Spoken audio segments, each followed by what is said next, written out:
I'm Jessica Morgan, 35, founder of a successful software company, and I was just uninvited from my family's Thanksgiving dinner by text message. After years of supporting my parents with $120,000 annually funding their mortgage vacations and my sister's wedding, my mother decided the table wouldn't accommodate me because my sister's in-laws were more important.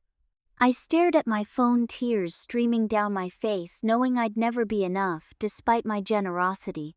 That day, I made a decision that would change our family forever. Before I dive into this painful story, where are you watching from today? If you've ever felt taken advantage of by family, hit that like button and subscribe to let me know I'm not alone on this journey. I grew up in a modest middle-class neighborhood in Boston. My parents Barbara and Richard Morgan weren't wealthy, but we had enough. Our two-story colonial house was small but comfortable, and my childhood had many happy moments. Family game nights, summer barbecues, and holiday celebrations filled with laughter. On the surface, we looked like the perfect family, but beneath that carefully constructed facade, there were definite cracks. My parents were deeply status-conscious, always concerned about appearances and how others perceived us. They joined the right clubs, pushed for invitations to the right parties, and were obsessed with climbing the social ladder. My younger sister Allison was always the golden child. 3 years younger than me, she was naturally pretty, socially gifted, and charming, everything my parents valued. While I was awkward, bookish, and serious, Allison could light up a room with her smile.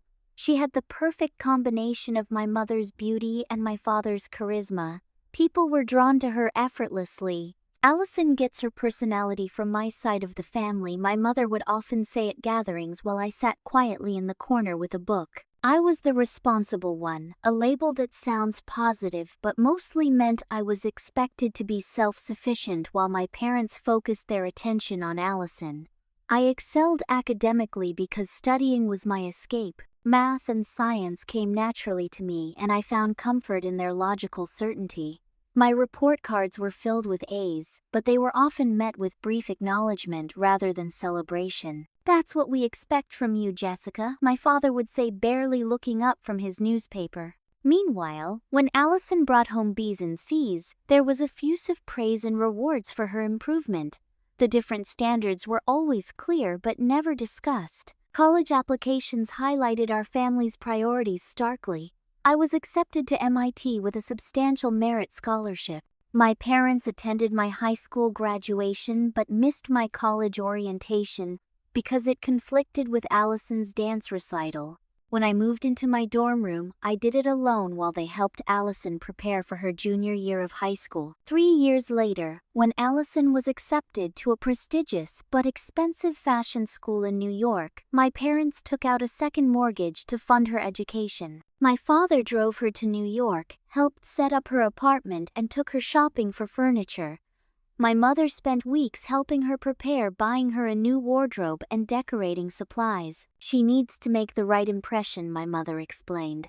"Connections are everything in the fashion world." I worked part-time throughout college to cover my living expenses, rarely asking for help. When I did, like when my laptop died before finals week, my father's response was typically, "We're a little tight right now because of Allison's tuition. Can you figure something out?" I graduated with honors and landed a job at a promising tech startup in Boston. My starting salary was modest, but I was excited about the company's potential. My parents attended my graduation but left early to prepare for Allison's visit home that weekend. The 2008 recession hit our family hard. My father lost his job at an investment firm where he'd worked for 20 years. At 55, he found himself unemployed in a brutal job market. My mother, who'd worked part-time as a real estate agent, saw her commissions dry up completely. Their savings dwindled rapidly. Allison had graduated, but was finding herself through unpaid fashion internships in New York, still fully dependent on our parents. Despite their financial troubles, my mother continued spending as if nothing had changed, maintaining country club memberships, hosting dinner parties, and keeping up appearances. That's when the pattern began. First, it was small loans to help them get through a tight month. I had recently received a promotion and was happy to help, never asking for repayment. Then it became regular assistance with utility bills and property taxes. The requests increased, but the gratitude decreased. "We gave you everything, Jessica," my mother said, when I hesitated about paying for her new living room furniture. "This is what family does." By the time I was 27, I was regularly transferring money to help them maintain a lifestyle they could no longer afford on their own. Meanwhile, they continued prioritizing Allison's needs and wants above my own existence in their lives. The pattern was set. I was valued for what I could provide, not for who I was. And I accepted it because I desperately wanted their approval and love, something I'd been chasing my entire life. At 28, my career took a significant turn when I co-founded a software company specializing in financial technology solutions. My years of coding experience, combined with insights from working with financial institutions, gave me a unique perspective on creating more efficient banking systems. Along with 2 colleagues from my previous job, we launched FinConnect, risking our savings and countless sleepless nights. The timing was perfect. Banks were desperate for cost-cutting technology after the recession, and our platform provided exactly what they needed. Within 18 months, our client list included 3 major national banks and dozens of regional institutions. We were featured in tech magazines and industry publications. I was invited to speak at conferences and participate in panel discussions about financial innovation. Then came our first major acquisition offer. A larger tech company wanted to purchase our user authentication system, offering $8.5 million. After discussions with my co-founders, we sold that component while retaining our core business. As CEO with the largest equity stake, my share was $3.2 million, more money than I'd ever imagined having. The night after signing the deal, I called my parents to share the news. I expected excitement, perhaps even pride. "That's wonderful, honey," my mother said distractedly. "Listen, Allison just moved back home. The fashion industry is so competitive, and she needs to regroup. Could you help us convert the home office into a better space for her? She needs a creative environment." My momentous news was immediately overshadowed by Allison's latest need. I learned that her fashion career had stalled after a series of internships led nowhere. At 25, she was moving back with our parents unemployed and demoralized. Instead of encouraging Allison to find a job, any job, my parents created a cushioned environment where she could focus on her portfolio.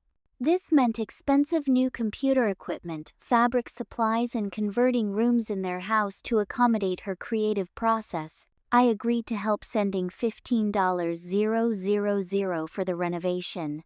It was the first of many increasingly large financial commitments. A month later, my father called with a serious tone. "Jessica, we're 3 months behind on the mortgage." "The bank is threatening foreclosure," he admitted. "After losing my position, and with your mother's real estate business struggling, we've been using credit cards to stay afloat. We owe over $120,000 between the mortgage arrears and credit card debt." The sum shocked me. "Dad, how did it get this bad without you telling me?"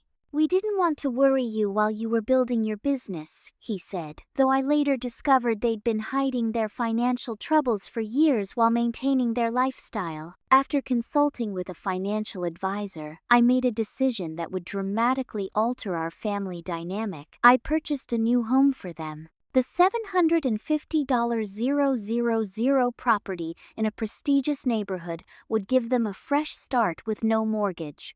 I paid cash using much of my acquisition windfall. "This way you and Mom can focus on rebuilding without housing costs," I explained. "You can sell the old house to pay off the credit cards." They were tearfully grateful, the first and last time they'd show such appreciation for my help. The new house became the center of family gatherings, though my parents always introduced it as something they had downsized to rather than acknowledging it was a gift from me.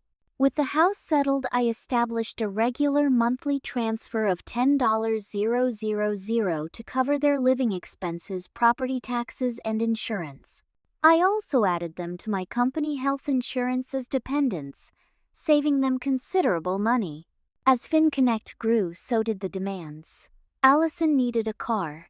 My parents wanted to join a more exclusive country club. There were medical procedures insurance wouldn't fully cover. Each request came with emotional leverage mentions of all they'd sacrificed, raising us subtle comparisons to friends whose children took care of them properly, or implications that refusing would prove I didn't really love them. During this time, I met Michael, a kind and insightful software engineer who contracted with my company. Our relationship developed slowly but steadily. Unlike previous boyfriends who were impressed by my success, Michael valued my character and intellect. He was the first person to question my family's financial dependence. "They're capable adults, Jess," he said after witnessing a phone call where my mother berated me for transferring money a day late. "Your father could work. Your sister definitely could. Why is everything on you?" I defended them reflexively. "Their family. They supported me growing up." "Did they though?" he asked gently. "From what you've told me, you were pretty self-sufficient from an early age." His question lingered uncomfortably in my mind. The first major betrayal came during a Labor Day barbecue at my parents' house, the house I had purchased. I was in the kitchen getting more ice when I overheard my mother speaking to her sister, my Aunt Patricia. "It's the least Jessica can do, considering how easy she's had it," my mother said. "All those scholarships and tech jobs just fell into her lap. Not like Allison, who's had to struggle in such a competitive field." "Still, $10,000 a month is generous," my aunt replied. My mother laughed dismissively. "For someone making what she makes, it's pocket change. Besides, she owes us after all we invested in her education." I froze, ice bucket in hand, as my father joined the conversation. "The way I see it, we're entitled to enjoy some of her success," he added. "She wouldn't have her company without the values we instilled in her." I quietly returned to the patio, my chest tight with hurt. Michael noticed my expression and squeezed my hand supportively, unaware of what I'd just heard. That evening began my awareness of my family's manipulation tactics, the guilt trips when I questioned expenses, the exaggerated emergencies that required immediate funds, the way my achievements were minimized while my contributions were expected. Most painfully, I recognized how they maintained a careful public narrative about helping Jessica with her business or advising her financially, taking credit for my success, while privately diminishing it. Still, I continued the payments, trapped in a cycle of seeking approval I never received. The announcement came via a family group text. Allison was engaged to Ryan Blackwell, the son of a local real estate developer. They had met at a charity gala our parents had attended using tickets I had purchased. After dating for just 8 months, he had proposed with a sizable diamond ring. My parents were ecstatic. "The Blackwells are exactly the kind of connection we've always hoped for, Allison," my mother gushed during our weekly phone call. "His father knows everyone who matters in Boston." I was genuinely happy for my sister. Despite our complicated relationship, I wanted her to find happiness and stability. When she called to ask me to be her maid of honor, I accepted, immediately touched by the gesture. That warmth cooled considerably during our first wedding planning lunch. My mother and Allison arrived with a thick binder and spreadsheets. "We've worked out a budget," my mother announced, sliding a paper across the table. The total at the bottom read $85,000. "That's substantial," I said, carefully scanning the line items. $15,000 for the venue, $10,000 for the dress, $12,000 for catering, $8,000 for flowers, and on it went. "It's actually quite reasonable for a wedding of this caliber," my mother replied.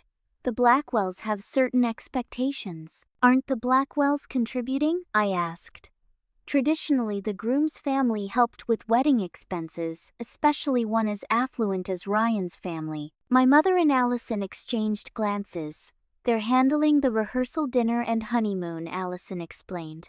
"But we told them we'd cover the wedding." "We?" as if my parents and I were equal financial partners, though I knew exactly who would be funding this extravaganza.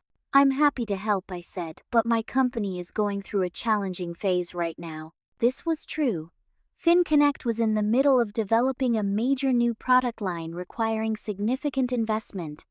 Our cash flow was temporarily tight as we hired additional developers and invested in new infrastructure. While the company was still profitable, I had reinvested most of my available capital into our growth strategy. "What does that mean?" my mother asked sharply.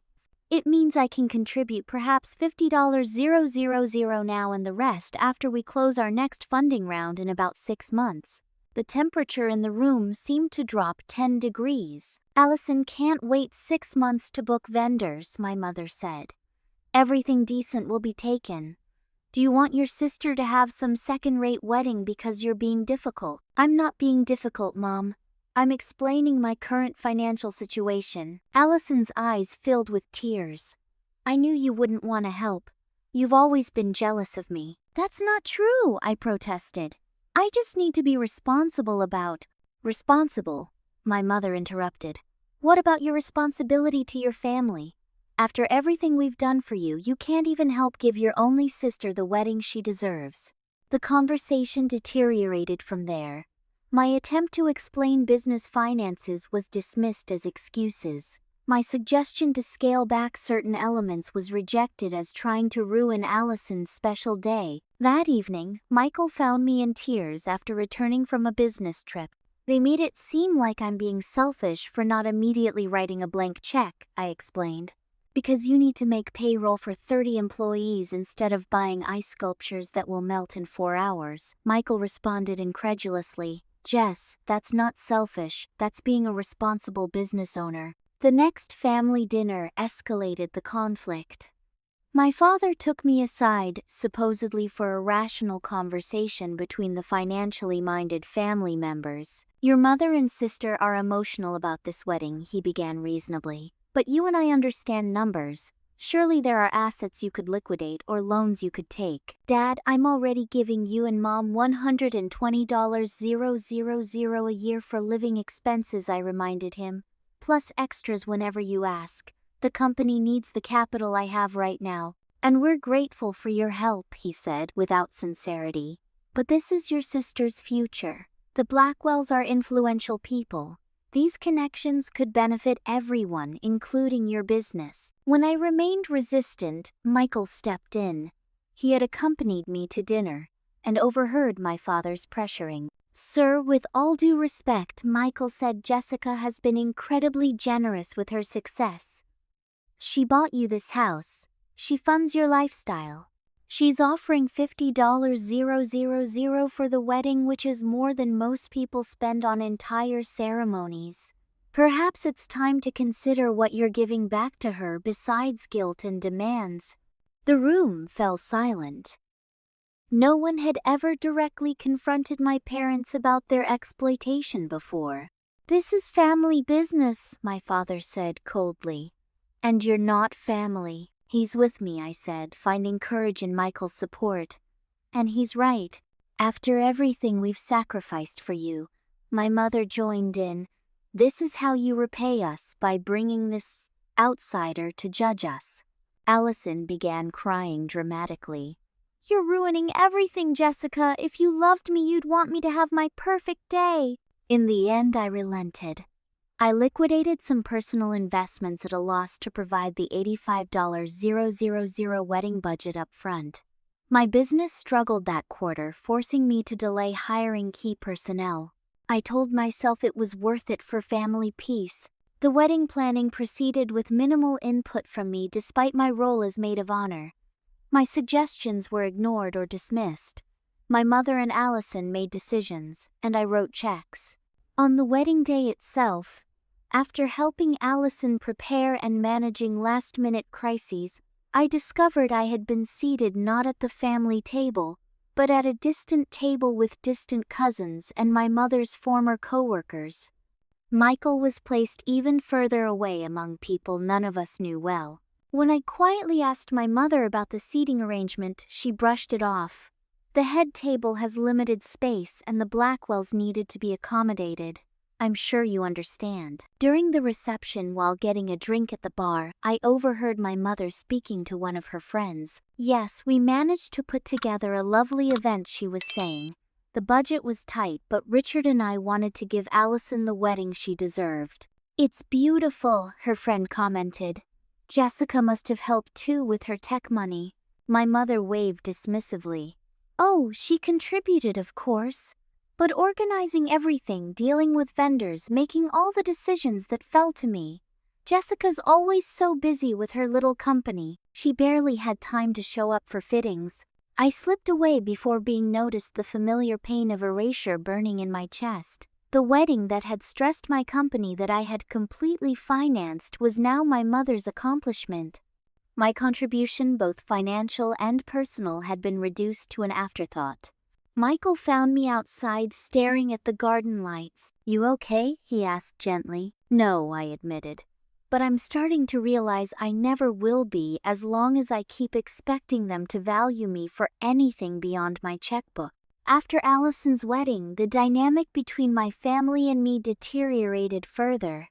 With one expensive milestone achieved, my parents seemed to view my resources as an unlimited fund for their ambitions and comforts. 3 weeks after the wedding, while I was still recovering financially from the $85,000 expenditure, my mother called with excitement. We're redoing the kitchen, she announced without preamble. The contractor can start next Monday. That's sudden, I replied carefully. When did you decide this? We've been thinking about it for ages, darling. This house is lovely, but the kitchen is so outdated. Granite is completely passé. Everyone has quartz now. The house was barely 3 years old, the house I had purchased for them. The kitchen featured high-end appliances and custom cabinetry that had been selected by an interior designer. How much is the renovation going to cost? I asked. The quote is $42,000, but that doesn't include the new Sub-Zero refrigerator or the wine cooler. Probably around $60,000 total. We'll need the money by Friday to lock in the contractor. No discussion, no consultation, just an expectation that I would transfer $60,000 for a purely aesthetic renovation to a perfectly functional kitchen. Mom, that's a significant amount. I just covered Allison's entire wedding. Could this wait a few months? Her tone chilled immediately. I see. Well, if you've decided to start keeping score now, just say so. After all we've done for you your entire life, I thought a kitchen that doesn't embarrass me in front of my friends wouldn't be too much to ask. The guilt trip was familiar, but this time something felt different. Perhaps it was the scale of the request coming so soon after the wedding. Perhaps it was the complete absence of consideration for my financial situation, or perhaps I was finally beginning to recognize the pattern that Michael had been gently pointing out. Nevertheless, I transferred $60,000 to their account the next day. 2 months later, I discovered through a casual comment from my father that they had also purchased a vacation property in Cape Cod, a little weekend place that they hadn't bothered to mention to me. When I visited, I found a $1.2 million beachfront cottage with 4 bedrooms and a private dock. How did you afford this? I asked my father directly. Good timing in the market, he replied vaguely. And the sellers were motivated. I later learned, through my own investigation, that they had used the monthly allowance I provided to secure a mortgage, using their debt-free primary residence, the home I had purchased, as collateral. They had not mentioned this significant financial decision to me despite my role as their primary financial supporter. What hurt more was discovering that Allison and Ryan frequently used the Cape House for weekend getaways, posting photos on social media of family gatherings to which I wasn't invited. We didn't think you'd be interested, my mother explained when I mentioned it. You're always so busy with work. Besides, Allison and Ryan need time with family to decompress from their stressful jobs. Allison was working part-time at a boutique.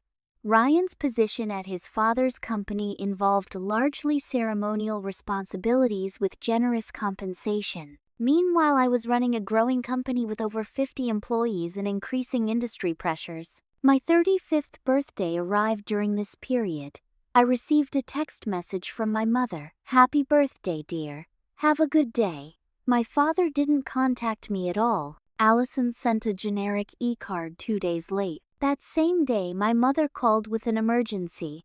Their property tax bill had arrived with an unexpected increase, and they needed an extra $8,000 before the end of the week. The contrast was stark, no meaningful acknowledgement of my birthday but immediate contact for financial needs.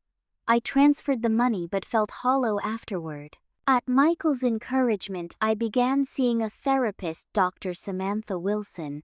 Our first session was revelatory. "What you're describing sounds like financial exploitation masked as family obligation," she said, after hearing a summary of my situation. "Your parents have created a dynamic where your worth is measured by what you provide, rather than who you are." "But they're my parents," I protested weakly. "Shouldn't I help them if I can?" "Support is healthy when it's reciprocal and respectful," Dr. Wilson explained. "What you're describing lacks both elements. They expect support but offer none in return. They demand rather than request. And they seem to deliberately undermine your self-worth to maintain control."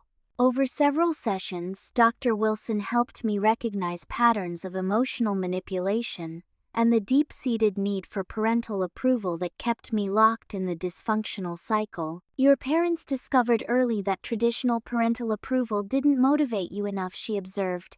"You succeeded academically and professionally despite their neglect, so they shifted to financial dependence as a way to keep you connected and compliant." During this period of growing awareness, something wonderful happened. Michael proposed during a weekend trip to Vermont. The proposal was intimate and thoughtful, just the two of us in a mountain cabin with a simple but perfect ring that reflected my taste perfectly. I was ecstatic, filled with joy about building a future with someone who valued me completely. Michael represented everything my family relationships lacked: mutual respect, genuine support, and love, without conditions. My excitement about sharing the news with my family should have been a warning sign about how much their approval still mattered to me. I arranged a dinner at their house specifically to announce our engagement. "We have some news," I said, holding Michael's hand as we sat in the living room.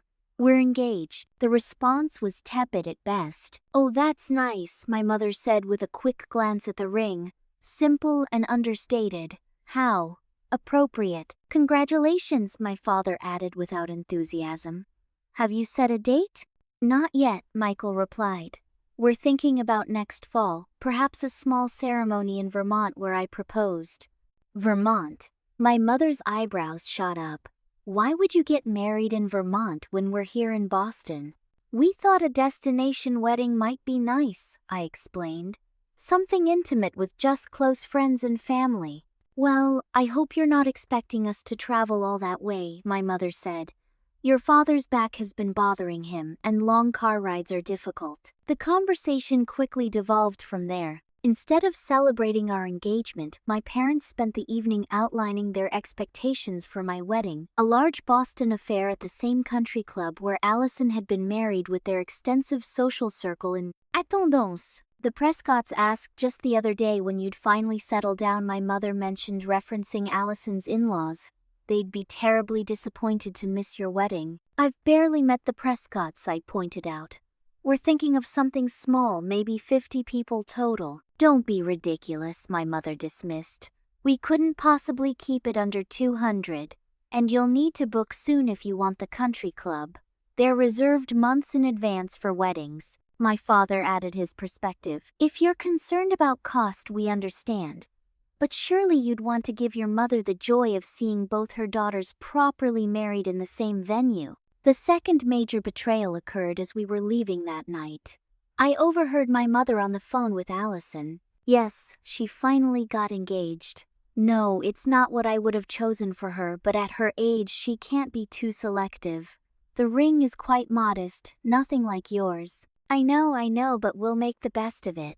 Of course we'll need to guide her on the wedding plans, or it will be some bizarre tech-themed disaster." I stood frozen in the hallway, Michael's hand tightening around mine as he too heard the dismissive assessment of our joyful news. In that moment I saw clearly how my mother viewed me as a disappointing daughter, who needed management rather than a successful woman worthy of celebration. We left without confronting her, but the damage was done.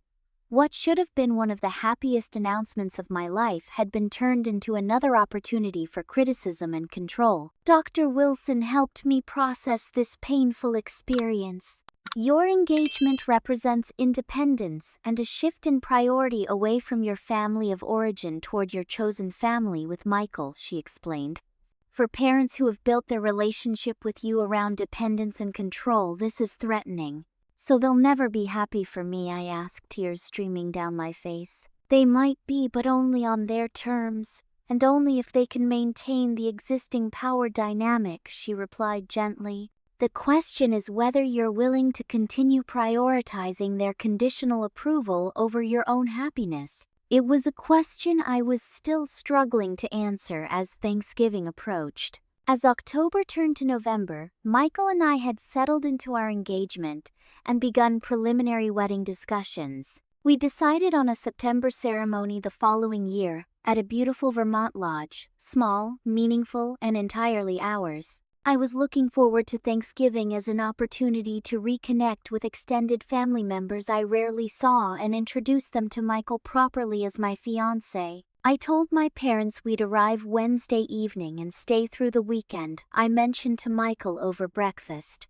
My aunt and uncle are coming from Chicago with my cousins and I haven't seen them in years. Sounds good, he replied. It'll be nice to meet more of your family under better circumstances than the wedding chaos. Professionally, things were also looking up. FinConnect had secured a major partnership with an international banking group. Our new product line was exceeding revenue projections, and we were preparing for an initial public offering in the coming year. After years of reinvestment and growth, the company was positioned to go public with a projected valuation that would significantly increase my personal wealth. I had not shared these specific financial details with my family, though they knew the company was doing well. Experience had taught me that any mention of financial success was immediately followed by new needs and expectations. 3 days before Thanksgiving, as I was reviewing presentation slides for our investor meeting, my phone buzzed with a text from my mother. Hi Jessica. Change of plans for Thanksgiving. The Prescott's Allison's in-laws are joining us this year. Not enough room for everyone with the dining configuration. Maybe you and Michael can come for Christmas instead. Sorry for the late notice. I stared at the message in disbelief. We had confirmed these plans weeks ago. My family home, the home I had purchased, had a dining room that comfortably seated 12, and there would be 8 of us with Michael and me included. Even adding the Prescotts would only bring the count to 10. My hands shook as I called my mother, who let the call go to voicemail. I tried my father next. Jessica! Hi, he answered, his tone already defensive. I guess you got your mother's message. Dad, what's going on? We've had these plans for weeks. The dining room easily fits everyone. He sighed. It's complicated. The Prescotts are important connections, and they specifically asked about Thanksgiving with us. Your mother has been redecorating the guest room for them, the blue room you usually stay in. So where were Michael and I supposed to stay? I asked, already knowing the answer. Well, we thought maybe you could stay at a hotel. The Marriott downtown is quite nice. Or come another weekend when it's less crowded. The truth crystallized painfully. We were being uninvited because someone more valuable had become available. The Prescotts, with their wealth and social standing, outranked me, the daughter who merely provided the financial foundation for the entire household. Dad, I said, my voice trembling, do you realize what you're doing? You're uninviting your own daughter from Thanksgiving dinner in a house that I bought for you to make room for people who are practically strangers. Now, Jessica, don't be dramatic. It's just one holiday. And the Prescotts aren't strangers, they're Allison's family now. Besides, you're always so busy with work, we thought you might appreciate a quiet weekend with Michael. The familiar gaslighting technique recasting their rejection as consideration for me was the final straw. The guest room? You're redecorating for them, I said slowly. How much did that cost? A pause. That's not relevant to the Thanksgiving arrangements. How much, Dad? Another pause. Your mother hired an interior designer.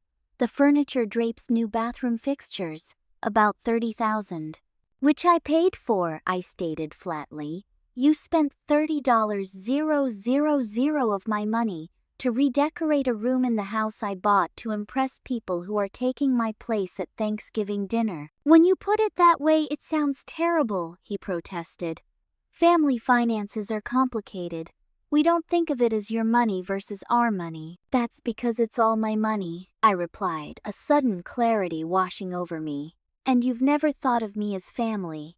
I'm your ATM, not your daughter. I ended the call and sat in my office staring out the window as tears streamed down my face. The Thanksgiving uninviting wasn't just another slight. It was the perfect crystallization of my position in my family's hierarchy below anyone with social capital. Valued only for financial contribution and utterly dispensable when someone more useful came along. Michael found me there an hour later, still processing what had happened. When I explained the situation, his face flushed with anger. That's beyond hurtful, Jess. It's cruel. It's clarifying, I replied, wiping away tears. They've been showing me who they are and what they think of me for years. I just didn't want to see it. I canceled my meetings for the rest of the day. My chief operating officer, concerned by my uncharacteristic behavior, stopped by my office. Everything okay, Jess? The Davis Group presentation can wait if something's wrong. Family stuff, I explained vaguely. I just need some time to think. That evening, I called my best friend Lena, who had witnessed the dynamic with my family for years. They uninvited you from Thanksgiving, she exclaimed. In the house you bought them to entertain people you've never even met. It sounds crazy when you say it out loud, I admitted. It is crazy, Lena insisted. Jess, I've watched this pattern for years. You give and they take, and somehow you still end up feeling like you're not doing enough. It's toxic, and it needs to stop. As I lay awake that night with Michael sleeping beside me, I calculated roughly how much financial support I had provided my parents over the years. $750,000 for their house. $120,000. Annual living expenses for 5 years. $600,000. $85,000 for Allison's wedding. Various renovations and 5 EC and emergencies approximately $200,000. Over $1.6 million, not counting smaller gifts, dinners, vacations, and other expenses I'd covered. Money freely given, never acknowledged adequately, and certainly never reciprocated with basic respect or consideration. The Thanksgiving uninviting was my breaking point, the moment when the emotional transaction that had defined our relationship for years became too obviously imbalanced to ignore. In the quiet darkness of that sleepless night, I made the decision that would change everything. I would cut off financial support to my family completely. The morning after being uninvited from Thanksgiving, I contacted two professionals, my financial advisor Thomas Reynolds and my attorney Catherine Barnes. I scheduled emergency meetings with both for that day. Thomas had managed my investments for years and was familiar with my family situation, though not the full extent of my financial support. His expression grew increasingly concerned as I detailed the various accounts, properties, and expenses I had been covering. Jessica, these amounts are substantial even for someone of your means, he noted, reviewing the spreadsheet I had prepared. And these regular transfers with no documentation, they create significant tax and liability issues. I trusted them, I said simply. They're my parents. Trust is wonderful in personal relationships, Thomas replied carefully, but financial entanglements require proper structure and documentation. You've essentially been acting as an unregulated bank for your family, without any of the protections a financial institution would have. My attorney, Catherine, was even more direct. "This house situation is particularly problematic," she said, reviewing the property deed. "You purchased the home outright, but it's in their names. They've taken a home equity line of credit against it without your knowledge, using the equity you created to secure additional debt. They have full legal right to do this, but ethically..." She left the sentence unfinished, her expression conveying what words couldn't. "What are my options?" I asked, both professionals. Together we crafted a comprehensive exit strategy from my family's financial life. 1. Immediate cessation of the monthly $10,000 transfers. 2. Removal of my parents from my company health insurance at the next enrollment period. 3. Documentation of all previous gifts to establish a clear line between past support and future expectations. 4. A formal letter outlining the termination of financial assistance. 5. Security measures to protect my accounts from potential unauthorized access. "This won't be easy," Catherine warned. "When people become accustomed to financial support, its removal often triggers strong reactions, even from family." "I'm prepared for that," I replied, though in truth I wasn't sure what to expect. I scheduled a family meeting for the weekend after Thanksgiving. My brief message simply stated that I needed to discuss important financial matters with everyone present. My mother attempted to reschedule, citing a social engagement with the Prescotts, but I held firm. This was non-negotiable. The meeting was set for Saturday afternoon at their house, my house. In reality, though, I had never treated it as mine. Michael offered to accompany me for support, but I decided this confrontation needed to be handled alone. Some family messes couldn't be outsourced. When I arrived, the atmosphere was already tense. My parents and Allison sat on one side of the living room like a united front. Ryan, Allison's husband, sat slightly apart, looking uncomfortable with the obvious tension. "Jessica, what's this about my father?" began without preamble. "Your cryptic message has everyone concerned." I took a deep breath and launched into the carefully prepared statement I had rehearsed with both my therapist and attorney. "For the past several years, I've been providing substantial financial support to this family, purchasing this house, covering monthly expenses, funding renovations, and responding to every request for additional money. That support ends today." The silence that followed was absolute. My mother's face froze in a half-smile of disbelief. My father's eyebrows furrowed as if he hadn't heard correctly. Allison's mouth opened slightly in shock. "What do you mean, ends today?" my father finally asked. "Exactly that," I replied, maintaining the calm, firm tone Dr. Wilson had helped me practice. "There will be no more monthly transfers, no more paying for renovations or vacations, no more emergency funds or credit card payments. As of today, you're financially independent from me." "This is absurd," my mother spluttered. "You can't just cut us off without warning." "This isn't without warning," I countered. "This is the culmination of years of being treated as an ATM rather than a daughter. The Thanksgiving uninviting was simply the final straw." "That's what this is about," my mother exclaimed. "You're punishing us financially because of a holiday scheduling conflict." "It wasn't a scheduling conflict," I replied steadily. "It was a clear message about my place in this family, at the very bottom below, even people I've never met. And it's just the latest in a pattern that's existed for years." I outlined some of the incidents that had led to this decision: the dismissive treatment during Allison's wedding, that I had fully funded the renovation projects undertaken without consultation, using my money, the constant expansion of needs with each increase in my financial success, and the persistent emotional manipulation that accompanied every request. "You've rewritten history," my father accused. "We've always supported you and been proud of your achievements." When I challenged, "When have you ever celebrated my success without immediately finding a way to benefit from it? When have you ever introduced me to your friends without minimizing my accomplishments or taking credit for them? When have you ever in the last decade called me without eventually asking for money?" The silence that followed was damning. "This is how you repay us for raising you," my mother finally said, her voice laced with venom. "For all the sacrifices we made, this is why nobody really loves you, Jessica. You've always been cold and calculating. Money is the only thing you understand." The cruelty of her statement struck me physically like a slap. Even knowing it was manipulation, the words cut deep, targeting my lifelong fear of being fundamentally unlovable. "Barbara," my father admonished, though whether from genuine shock or strategic disagreement was unclear. "No, Richard, I'm tired of walking on eggshells around her," my mother continued. "She's always been difficult, always been different. We did our best with her, but some children are just harder to love." Allison, seizing the moment, joined in.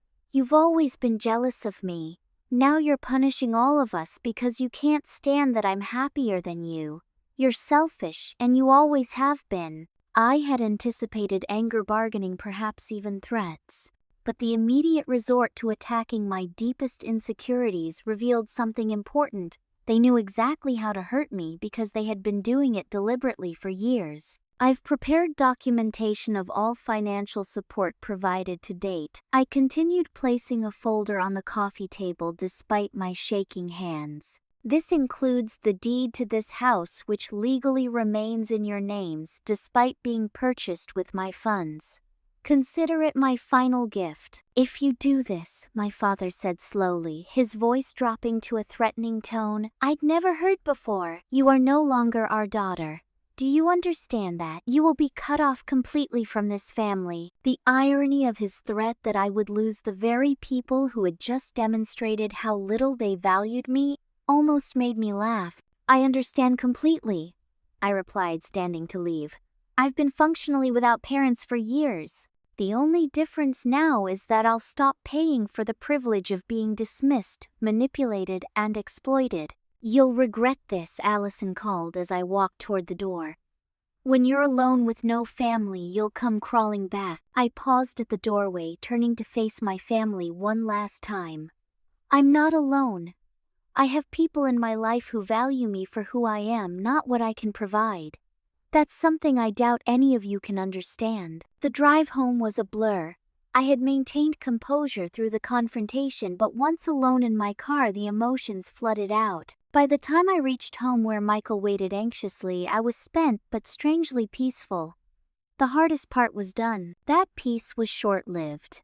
Within hours, the calls and messages began, first pleading, then angry, then threatening, cycling through tactics that had worked in the past. My parents called my office my home, my friends. They showed up at my company's reception area, creating a scene until security escorted them out. "Your mother is telling everyone you had some kind of breakdown," Lena reported after encountering my mother at the grocery store. "She's really spinning this as you being mentally unstable." The familiar pattern of manipulation had simply expanded to include my broader social circle. But for the first time in my adult life, I held firm against the emotional tsunami, anchored by the clear recognition of what was happening and supported by the people who genuinely cared about me. The initial week after cutting financial ties with my family was deceptively quiet. I had expected immediate escalation after the confrontation, but instead encountered an eerie silence that Dr. Wilson warned might be more strategic than sincere. "They're likely regrouping," she explained during our emergency session. "When long-established patterns of control are disrupted, there's often a period of disbelief before the reality sets in." That reality hit exactly 8 days after our confrontation, when my parents' mortgage payment, the first since I had stopped the monthly transfers, failed to process. My financial advisor forwarded an email he had received from my father, clearly sent an error requesting immediate assistance with their temporary cash flow situation. "They truly didn't believe you were serious," Thomas remarked. "They made no contingency plans despite your clear communication." What followed was a calculated campaign to force my compliance through every available pressure point. The first wave came through extended family, aunts, uncles, and cousins, who had been fed a carefully crafted narrative about my abandonment of family responsibilities. My Aunt Patricia called first. "Jessica, what's happening? Your mother is beside herself. She says you've cut them off without warning because of some petty disagreement about Thanksgiving. I explained the situation as calmly as I could, including the years of financial support and emotional manipulation. Her response was telling. Well, yes, you've been very generous and that's commendable. But they're still your parents, dear.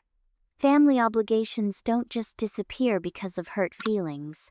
Similar calls followed from other relatives, each echoing the same theme's acknowledgement of my generosity but insistence on continued responsibility toward parents who had shown me none of the same consideration. Some were gentle in their approach, others more accusatory, but the underlying message was consistent. I was breaking a sacred covenant by expecting basic respect in exchange for financial support. The third major betrayal came when I discovered through a client who attended the same country club that my parents had begun spreading vicious rumors about me within their social circle. According to them, I was experiencing a psychological breakdown triggered by work stress and relationship problems. They portrayed themselves as concerned parents dealing with an unstable daughter who had irrationally cut contact. They seem so worried about you, the client mentioned uncomfortably during a business lunch. Your father said they're consulting specialists about intervention options. The character assassination wasn't limited to vague concerns about my mental health. Specific fabricated stories began circulating about erratic behavior, substance abuse issues, and financial mismanagement of my company, all designed to undermine both my personal reputation and professional credibility. My hometown, where I had maintained positive community connections despite my parents' behavior, became increasingly uncomfortable territory as their campaign gained traction. People I had known for years began treating me with the awkward sympathy reserved for those experiencing public breakdowns. The situation escalated when Allison appeared unannounced at my office one Tuesday afternoon, creating a scene in the reception area that disrupted an important investor meeting. "How could you do this to them?" she shouted as my assistant tried to intercept her. "They're about to lose everything because of your selfishness." I managed to get her into a conference room away from curious employees and clients where her performance continued. "They've given you everything, and this is how you repay them, by leaving them destitute." "Allison," I responded calmly, "Dad has an MBA and 20 years of investment experience. Mom is a licensed real estate agent. They live in a fully paid house with no mortgage. They are far from destitute. They simply need to adjust their spending or generate income like every other adult. They're in their 60s. They can't just start over because you're having some kind of selfish crisis. Dad is 62 and in excellent health. Mom is 59. Millions of Americans their age work full-time jobs without complaint." Her expression shifted suddenly, anger giving way to calculation. Ryan's father might have a position for Dad at his firm, a consulting role. It would help if you could provide some transitional support just for 6 months or so. Maybe $30,000 to help them adjust. The abrupt pivot from accusation to negotiation was so transparent that I almost laughed. "No, Allison. The financial support is over. Completely." "Then you're dead to us," she hissed, the mask of concern dropping entirely. "Don't come crawling back when you realize how alone you are." After she stormed out, my assistant approached cautiously. "Should I update our security protocols?" she asked. "Yes," I replied, realizing with sadness that this was necessary. No family members without prior appointment and verification. The next blow came through my attorney, who called with disturbing news. "Jessica, I've been reviewing the property documentation for your parents' home," Catherine began carefully. "There's something you need to know. Before our recent actions, your parents took out several substantial loans against the property. The home equity line I already knew about, I clarified. No additional loans. They've essentially maxed out the property's value with multiple lenders. And there's evidence they've represented the monthly support you provided as guaranteed income on loan applications. The implications were serious. Not only had they leveraged the gift I'd given them to the hilt, but they had potentially committed loan fraud by characterizing my voluntary support as guaranteed income. "There's more," Catherine continued reluctantly. "We've received a letter from an attorney representing your parents. They're claiming that your financial support constituted a contractual arrangement, an implied contract that you've now breached by discontinuing payments." The threat of legal action, while not entirely surprising, represented a significant escalation. Their attempt to reframe years of gifts as contractual obligations revealed how desperately they wanted to maintain their grip on my finances. "Do they have a case?" I asked, though I already suspected the answer. "It's weak at best," Catherine assured me. "Without written agreements, regular payment schedules alone don't create binding obligations, especially between family members, but they might be hoping the threat alone will bring you back to the negotiation table." Their strategy became even more apparent when my company's review sites began accumulating suspicious negative reviews, vague complaints about service issues from accounts created within days of posting. Several mentioned leadership problems and internal instability, echoing the rumors my parents had been spreading. The timing and language made the source obvious, though proving it would be difficult. These attacks on my business, my life's work, and the source of the very money they were desperate to continue receiving, demonstrated how little they actually cared about my success beyond what it provided them. Through this onslaught, Michael and Lena remained steadfast supporters, creating a buffer between me and the increasingly hostile actions from my family. Michael fielded calls and monitored social media, while Lena became my eyes and ears in social circles, where my parents' narrative was spreading. "They're getting desperate," Lena reported after encountering my mother at a charity function. "Barbara's stories are getting more extreme and less believable. People are starting to question things." The pressure was taking its toll despite my support system. I lost weight, developed insomnia, and found myself jumping at unexpected phone calls. During a particularly difficult week, when a potential major client withdrew interest after hearing concerns about company stability, I nearly broke. "Maybe I should just give them a lump sum settlement," I suggested to Michael late one night. "Something to finally end this." "That's exactly what they want," he reminded me gently. "For the harassment to wear you down until paying them off seems easier than standing your ground. But it won't end with one payment, Jess. It never has." He was right, and I knew it. Throughout my adult life, every concession had only led to greater demands. This pattern would continue as long as I allowed it. The next morning, I received an email from my father's new attorney, hinting at potential claims against me for elder financial abuse and breach of fiduciary duty, absurd allegations but designed to frighten and humiliate. Attached was a draft complaint, naming me, Michael, and my company as defendants, threatening to make our private family matters very public indeed. It was their nuclear option, and it backfired spectacularly. Instead of intimidating me into resumption of payments, it solidified my resolve and provided the evidence my attorney needed to respond decisively. "They've crossed from civil disagreement into potential legal harassment," Catherine advised.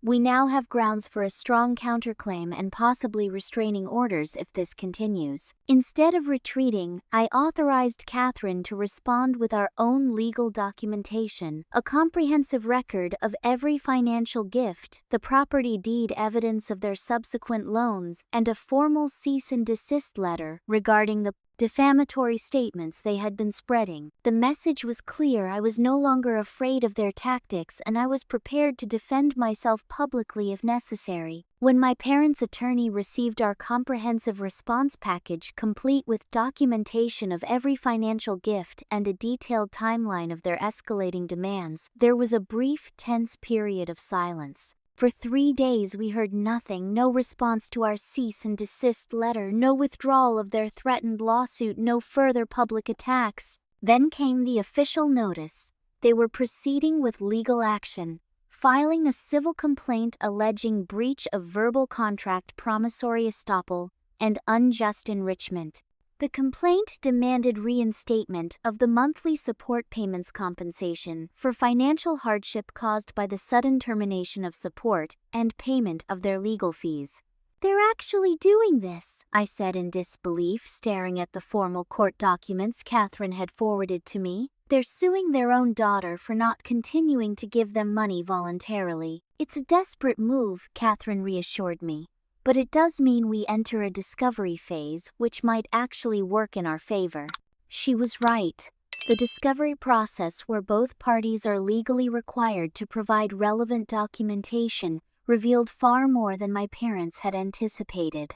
Their financial records, which they were compelled to produce, told a very different story than the one they had been presenting to me and others. Bank statements showed substantial regular deposits beyond the support I had provided. My father had apparently been working as a financial consultant for a regional investment firm for over 2 years while claiming inability to work. My mother had completed several real estate transactions, earning commissions she had never disclosed when asking for emergency funds. Most shocking was the discovery of investment accounts holding over $300,000 money that had been systematically siphoned from the funds I provided ostensibly for living expenses into savings vehicles under their exclusive control. "They were building a nest egg with your support payments," Catherine explained, while continuing to request more money by claiming financial hardship. The revelation that they had been secretly working and saving while extracting maximum support from me was painful but clarifying. This wasn't about need, it was about entitlement and exploitation. Further discovery revealed frequent transfers from my parents' accounts to Allison and Ryan, effectively redistributing my financial support to my sister and her husband, who had portrayed themselves as financially independent. The vacation property in Cape Cod, purchased without my knowledge, using the home equity from the house I had bought them, was partially in Allison's name, establishing her inheritance while I continued to fund the family's lifestyle. In a strategic move that my parents hadn't anticipated, Catherine filed a countersuit alleging misrepresentation and fraudulent inducement regarding the financial support I had provided under false pretenses of need. "We're not seeking damages," Catherine explained. "Just legal recognition that their claims are not only unfounded but arguably constitute fraud themselves. This position strengthens our motion to dismiss their original complaint." The judge assigned to the case, an experienced jurist named Judge Eleanor Powell, ordered mediation before proceeding further standard procedure in family financial disputes. The mediation session was scheduled for 6 weeks later, providing time for both sides to prepare settlement proposals. During this period, the stress began affecting my health more visibly. I developed migraine headaches and found myself unable to focus on work for extended periods. My executive team stepped up admirably, shielding me from day-to-day operations when necessary, but the company needed its CEO fully present, especially with the planned IPO on the horizon. Dr. Wilson suggested temporary medication to help manage the anxiety and sleep disturbances, along with more frequent therapy sessions. "This is acute stress response," she explained. "Your body is reacting to a genuine threat. There's no shame in using every resource available to protect yourself." Michael remained my steadfast support, handling household matters when I couldn't, and providing emotional stability during my darkest moments. "We'll get through this," he promised. "And then we'll have our wedding and build the life we want, not the one they tried to trap you in." The mediation session itself was held in a neutral conference room at the courthouse, a sterile beige space designed to drain emotion from heated disputes. I arrived with Catherine and our financial expert, having prepared extensively for various scenarios.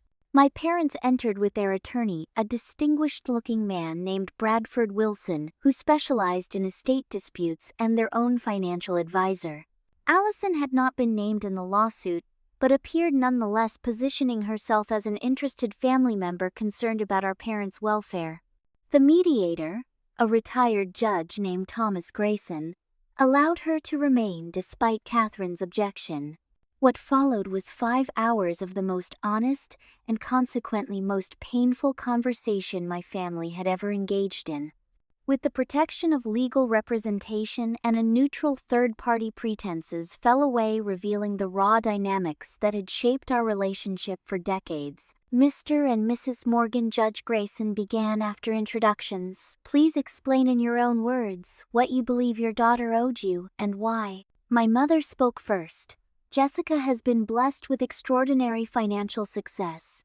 As her parents who sacrificed to raise her, we believe we're entitled to share in that success. We provided her education, her upbringing, her values, everything that made her success possible. And what sacrifices specifically did you make for Miss Morgan's education? The mediator inquired. Well, we encouraged her studies. We provided a stable home. Did you pay for her college education? Judge Grayson interrupted. No, she had scholarships, my father admitted. But we would have if necessary. But you did pay for your younger daughter's education, fully correct. According to the financial documentation provided, my parents exchanged uncomfortable glances. Allison's situation was different, my mother deflected. Her field didn't offer the same scholarship opportunities. The pattern continued as the mediator methodically addressed each claim in their lawsuit, contrasting their allegations of entitlement with documented reality. Their assertion of a verbal contract dissolved under examination. They could provide no evidence of any agreement on my part to provide lifetime support. The most revealing moment came when Judge Grayson asked directly, why do you believe your daughter should continue supporting your current lifestyle when you have demonstrable ability to support yourselves through work and existing assets? My mother's response stunned even me with its naked honesty. Because we deserve it, she said simply. We gave her life. We raised her. Everything she has exists because of us. A child owes their parents for their existence and upbringing. It's the natural order of things. Even when that child is a 3-5-year-old independent adult, the mediator asked. Especially then, my mother insisted. When they finally have something worthwhile to contribute back. The statement hung in the air, its callous transactional view of parenthood so starkly expressed that even their attorney looked uncomfortable. Judge Grayson turned to me. And Miss Morgan, why did you provide this substantial financial support for years before terminating it? I considered the question carefully before answering. Initially, because I believed they genuinely needed help. My father had lost his job, their savings were depleted, and I had the means to assist. It seemed like the right thing to do. And later, I continued because I still hoped that financial generosity might eventually translate into emotional connection. That if I gave enough, did enough, succeeded enough, they might finally, my voice broke unexpectedly, they might finally be proud of me. See me as valuable for who I am, not what I could provide. The admission of this fundamental childlike hope, one I had barely acknowledged to myself, shifted the energy in the room. Even Allison looked away momentarily, unable to maintain her hostile stance. After hearing both sides fully, Judge Grayson separated us into different rooms for private discussions. His conversation with me and my legal team was direct. Their case has significant weaknesses, he advised. Gifts between family members without explicit written agreements generally cannot be retroactively characterized as contractual obligations. The documentation your team has provided strongly supports your position that these were voluntary gifts with no expectation of repayment or perpetual continuation. He paused, then added, however, litigation is unpredictable and personally costly, even when you prevail legally. A settlement might spare you continued stress and public exposure of private family matters. Catherine and I had anticipated this advice and prepared accordingly. We proposed a one-time final gift of $50,000 to assist with transition to financial independence, contingent upon signed releases of all claims, non-disparagement agreements, and the requirement that my parents seek financial counseling. Judge Grayson took our proposal to my parents and returned an hour later with their response rejection of our offer and a counter-demand for continued monthly support of $7,500 for 10 years, a total commitment of nearly $1 million. They appear unwilling to accept the fundamental change in financial relationship, the mediator explained diplomatically. With mediation failed, the case proceeded toward trial. Catherine filed our motion to dismiss, supported by the extensive documentation gathered during discovery. 3 weeks later, we received the judge's ruling dismissal of my parents' claims in their entirety, with a stinging rebuke from Judge Powell about attempting to create legal obligations from familial gifts freely given and received. More surprisingly, she ruled partially in favor of our countersuit, finding that my parents had indeed misrepresented their financial situation to induce continued support. While no monetary damages were awarded, the legal finding of misrepresentation provided validation of what I had experienced. The legal victory should have felt triumphant, but it was hollow, a formal recognition that my own parents had systematically deceived and exploited me for years. There is no celebration in such a realization, only grief for the loving relationship that never existed. The aftermath of the court's decision rippled through my parents' carefully constructed social world. Friends and acquaintances who had initially sympathized with their portrayal of abandonment now questioned the entire narrative. The detailed court findings, while not publicly filed, became known within their social circles through the inevitable gossip network. My father's consulting position suddenly became a full-time role when his firm learned about the lawsuit's dismissal and findings. My mother, facing similar social consequences, increased her real estate activities to rebuild their income. The financial independence they had claimed was impossible proved entirely achievable when necessary. Their final communication came through their attorney, a terse message indicating they would not appeal the court's decision, but considered the family relationship irretrievably broken by Jessica's actions. The statement was predictable, a final attempt to position themselves as victims rather than perpetrators, but no longer held power over me. 6 months after the court dismissed my parents' lawsuit, Michael and I stood hand in hand on a sunlit Vermont hillside, exchanging vows in front of 60 people who truly cared about us. The wedding we had planned, intimate, meaningful, and entirely ours, had finally arrived, unshadowed by family drama or emotional manipulation. My Aunt Patricia and Uncle James had surprised me by accepting our invitation, the only members of my extended family to attend. "Your mother's version of events never quite added up," Aunt Patricia confided during the reception. "We wanted to see for ourselves how you were doing." The guest list reflected my journey of the past year: colleagues who had become friends, friends who had become family, and a few relatives who had demonstrated genuine love despite the complicated dynamics. Dr. Wilson attended not as my therapist but as an honored guest who had guided me through the darkest period of my life. 2 weeks after our wedding, FinConnect's initial public offering exceeded all projections, valuing the company at $1.2 billion and my stake at approximately $340 million. The financial success, while gratifying professionally, meant far less to me than it once would have. Money, I had learned painfully, couldn't purchase the emotional connections I truly needed.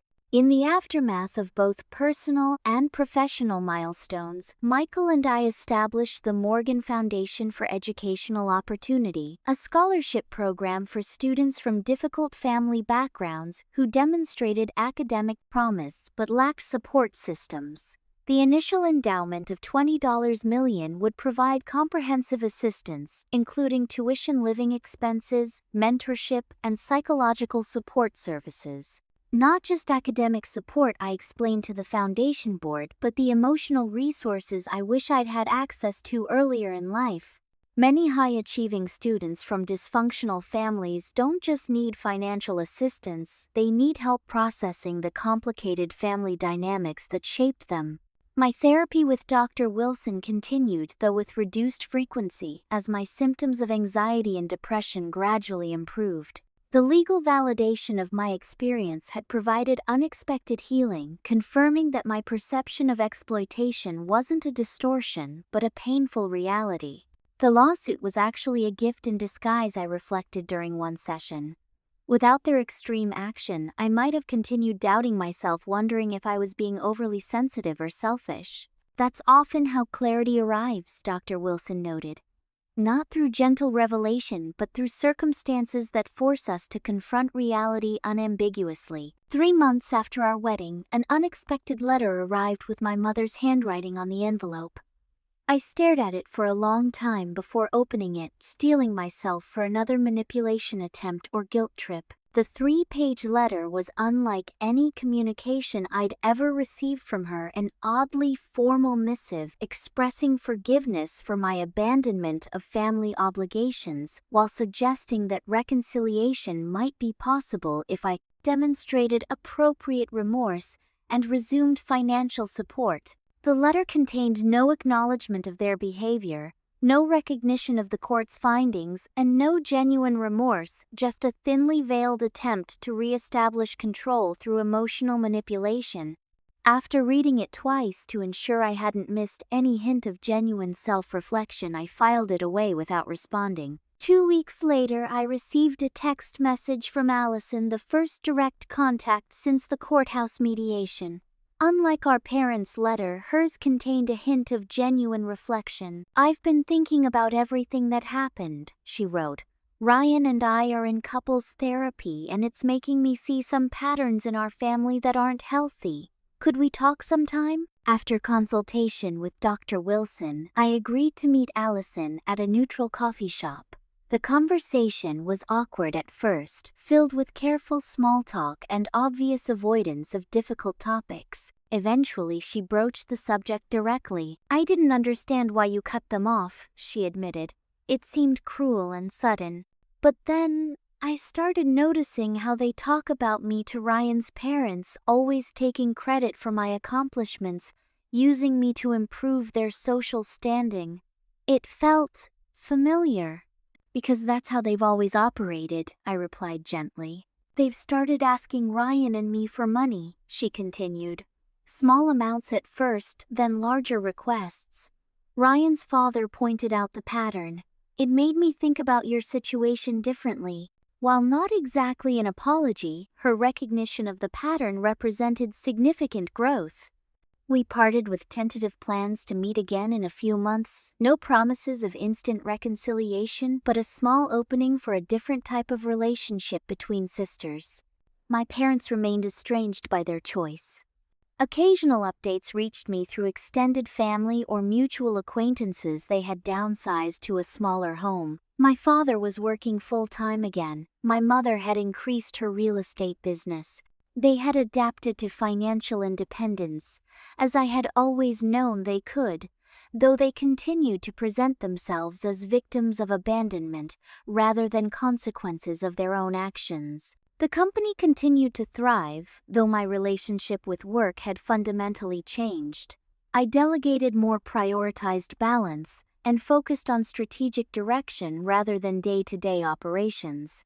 The IPO had created wealth beyond any reasonable personal need, freeing me to consider how best to use those resources constructively, rather than as tools to purchase approval or connection. Michael and I purchased a home in Vermont near the site of our wedding, splitting our time between Boston and the mountains that had come to represent peace and genuine connection for us. We discussed children, renovation projects, travel plans, normal conversations, untainted by manipulation or hidden agendas.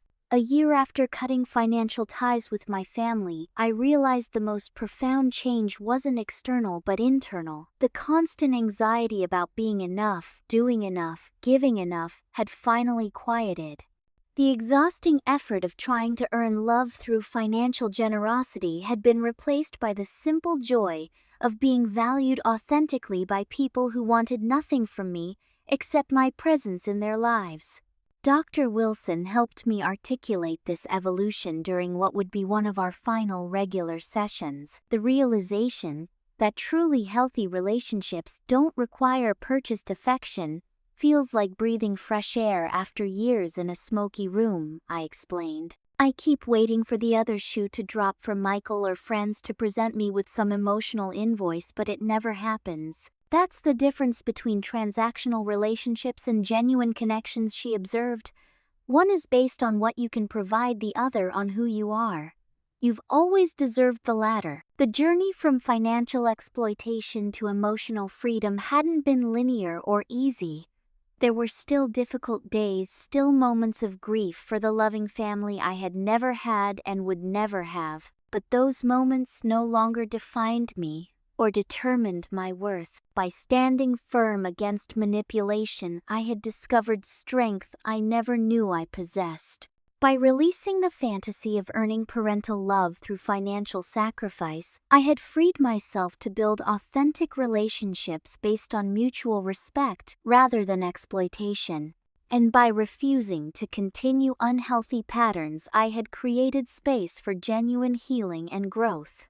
The uninviting from Thanksgiving dinner, a seemingly small slight that catalyzed monumental change, had ultimately given me the greatest gift possible: the understanding that family is defined not by obligation or genetics, but by mutual care, respect and love freely given without expectation of return. That lesson, painful as it was to learn, was worth far more than the $120,000 annual payment it had cost to discover it. Have you ever had to make a difficult choice between self-respect and family expectations? I'd love to hear your thoughts and experiences in the comments below. Family dynamics can be incredibly complicated, and sometimes the hardest decisions are the most necessary ones for our well-being. If this story resonated with you, please hit that like button and subscribe for more content about navigating complex relationships and setting healthy boundaries. Thank you for joining me on this journey. And remember, your worth isn't determined by what you provide to others, but by who you authentically are.